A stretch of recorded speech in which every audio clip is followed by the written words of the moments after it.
À Roissy, aujourd'hui, sont revenus les membres de l'unité mobile des premiers secours, une équipe de sauveteurs en provenance de l'Essonne dont nous vous parlions lundi. Ils étaient basés à l'hôpital de Galle, au sud de l'île du Sri Lanka. Ils sont rentrés cet après-midi, mission réussie, ils ont pu apporter sur place 300 kilos de matériel médical et de médicaments. Laurence Naon et Charles-Henri Carlier ont recueilli leurs témoignages. Pour les coéquipiers, les familles restées en France, les dernières minutes d'attente sont longues. Cela fait maintenant une semaine qu'ils n'ont pas vu l'équipe de secouristes partie en mission au Sri Lanka. On est un petit peu inquiète, on va guetter un petit peu les signes sur son visage pour être sûr qu'elle va bien, mais on est très fiers d'elle.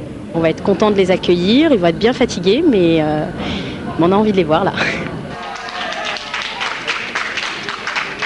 Médecins, ambulanciers ou pompiers, ils étaient 7 de l'unité mobile de premiers secours de Sainte-Geneviève-des-Bois à participer à la mission.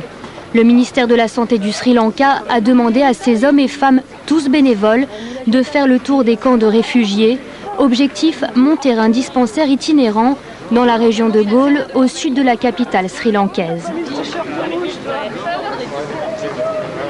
Il faut savoir que les gens ont été ballottés dans l'eau, donc beaucoup de plaies et des plaies très sales, très infectées, un trouble psychologique énorme. Il faut savoir qu'il y avait beaucoup d'enfants, des enfants ont perdu des parents ont perdu des enfants. Ils ont encore très très peur, la plupart des gens ne reviennent pas sur les plages, donc restent sur des camps, sur des temples bouddhistes, n'ont quasiment aucun contact avec d'autres gens, hormis les ONG qui sont très très présentes sur le pays.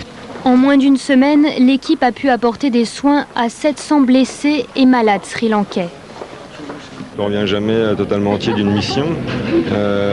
Maintenant, on va faire en sorte de garder que le positif. Et le positif, c'est le sourire de ces gens qui, dans un moment extrêmement difficile, gardent la tête haute. C'est une super leçon de courage qu'ils peuvent nous donner. Il reste encore beaucoup à faire pour les sinistrés. Les secouristes se sont promis de revenir très vite au Sri Lanka. En attendant, l'équipe n'a pas oublié l'anniversaire d'un de ses bénévoles.